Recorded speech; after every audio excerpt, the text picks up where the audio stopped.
तुलसी जी को जल अर्पित किया जाता है और तुलसी दल से नित्य भगवत सेवा की जाए तो बहुत जल्दी श्री कृष्ण प्रसन्न हो जाते हैं।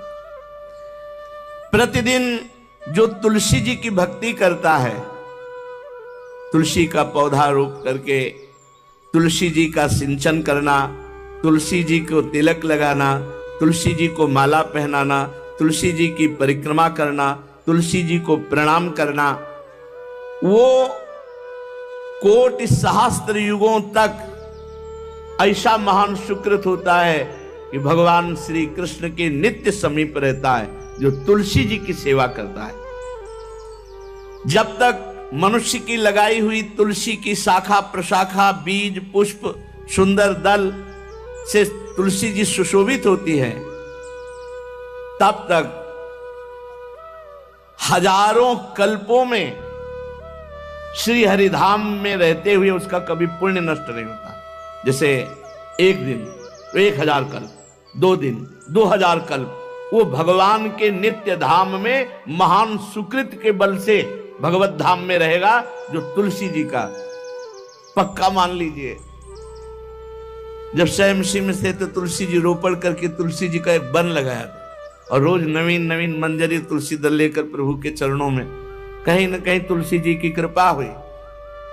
वृंदावन, ये वृंदा अधिष्ठात्री देवी वृंदावन की है, इनकी कृपा के बिना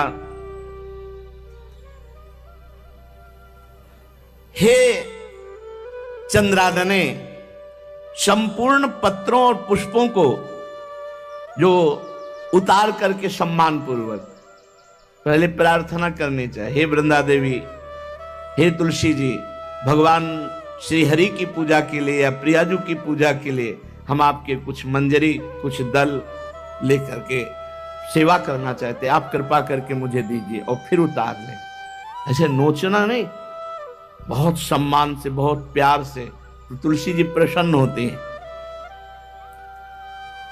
जो मनुष्य तुलसी दल से श्री हरि की पूजा करता है, कोई भी पाप उसका स्पर्श नहीं कर सकता।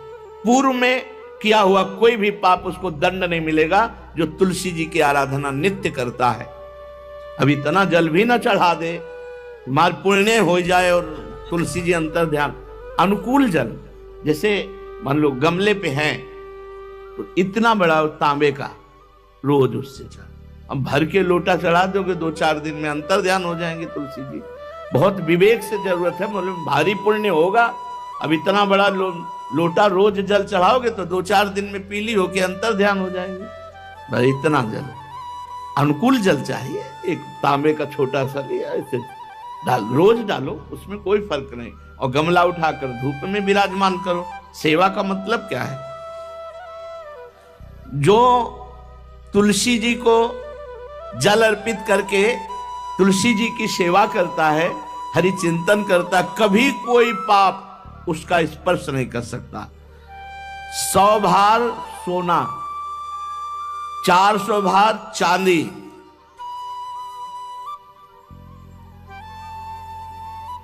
का जो दान करने का फल होता है, वो एक तुलसी दल उतार, जो अपने द्वारा लगाई हुई तुलसी दल, वो हरि के चरणों में अर्पित हो। ये 100 भार सोना और चांदी बराबरी नहीं हो सकती।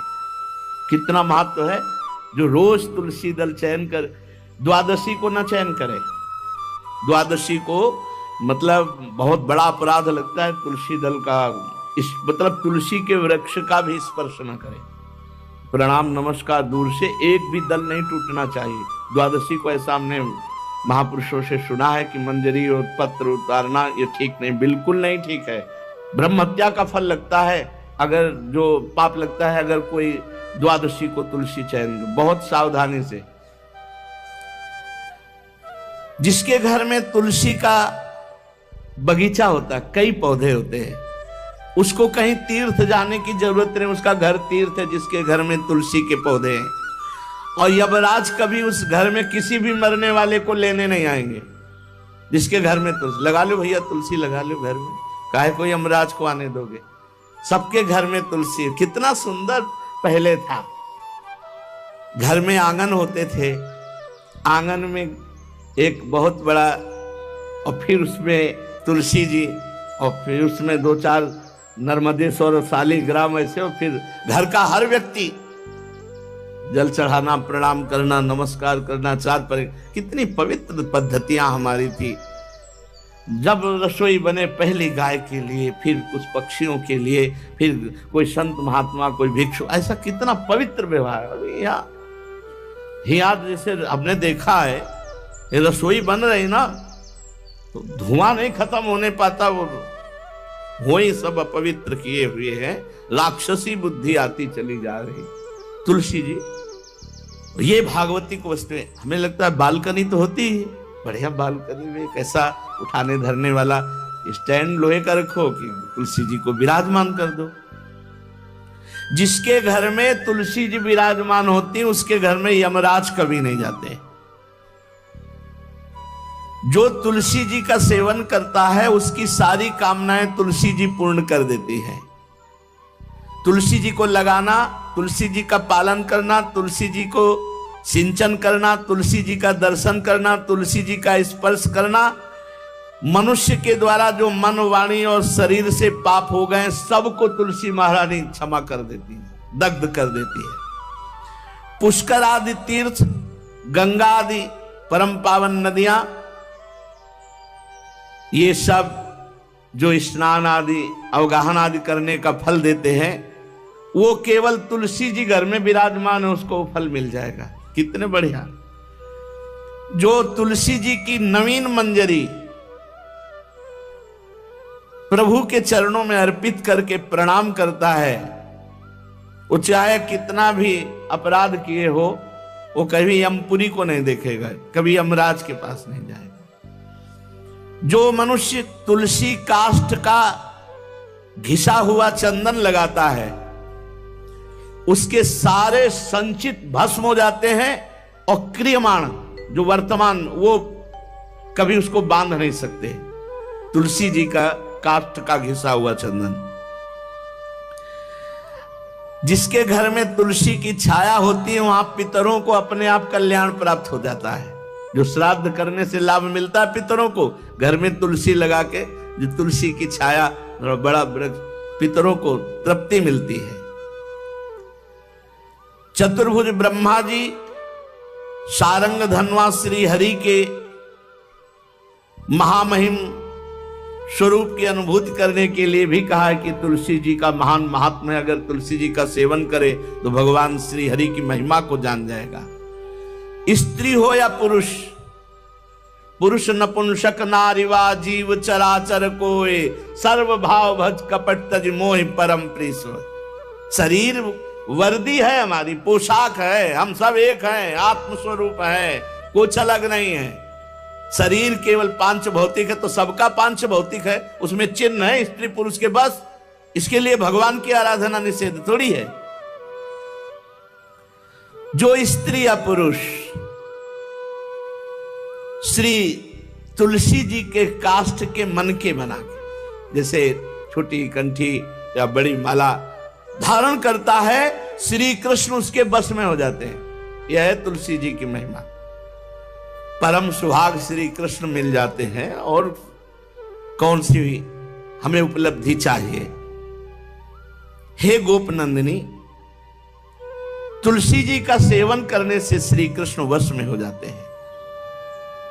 जो तुलसी की माला से नाम जप करता है, काउंटर वाली बात तो स्मृति के लिए भाई है, हम निषेध नहीं करते, नहीं बहुतों के भजन बंद हो जाएंगे, पर हम इतनी महिमा जरूर बता देते हैं कि तुलसी माला से जो नाम जप किया जाता है, उससे आध्यात्मिक सिद्धि बहुत जल्दी होती है।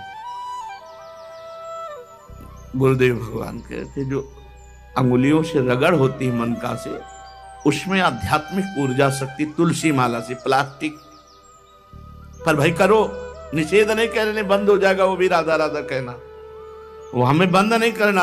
हम कह रहे हैं तुम जैसे बने वैसे करो, लेकिन माला का बहुत बड़ा प्रभाव है। तुलसी परम पवित्र भगवान श्री हरि की प्रिया, और उनके काष्ठ को जब हम ऐसे ऐसे नाम के साथ, तो विशेष ऊर्जा शक्ति, आध्यात्मिक शक्ति हमें जागृत होती है।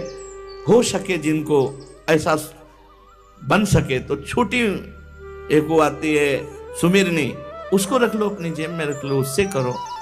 और नहीं है तो भैया तुम इसी से करो, नाम जप करो, भाव को भाव अना खालसो, नाम जपत मंगल दिस दसो। सुंदर सुंदर तुलसी जी के वृक्षों के समीप बैठ करके जो अनुष्ठान किया जाए वो बहुत लाभदायक। श्रीमद् भागवत का, गोपाल सहस्त्र नाम का कोई भी पाठ तुलसी जी के समीप विराजमान करके किया जाए,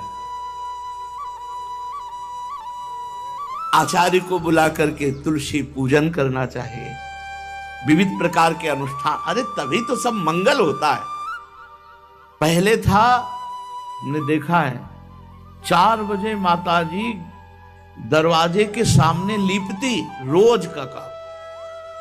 जो पुराने घरों में देहरी के आगे आके 4 बजे लीप करके वहां अपना चौक पूर के दीपक जला, क्या पवित्रताएं थी, क्या मंगल था। जब किसी को निमंत्रण दिया जाता था सबके पैर धोए जाते थे, सुंदर बिछौना बिछा करके और उसमें बैठकर पत्तल और रज के सकोरा कुल्हड़ ऐसे भोजन पाया, कितना पवित्रता। जो हमारी पूर्व पवित्रता थी, धोती कुर्ता चोटी, पवित्रता। मान लो अगर बाहर जा रहे तो पैजामा कुर्ता, ऐसे बहुत पवित्र पोशाकें थी, पवित्र आचरण थे, पवित्र खान पान था। घर में जाओ तो एक पवित्रता है।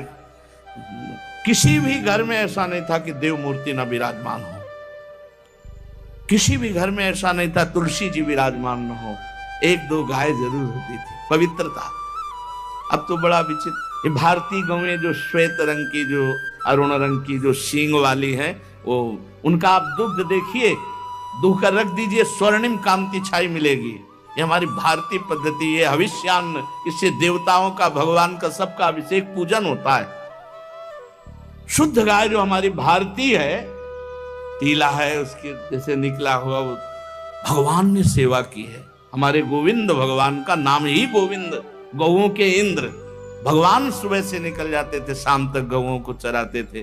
बड़ा तो किशोरी जी ने श्री तुलसी जी के पूजन की बात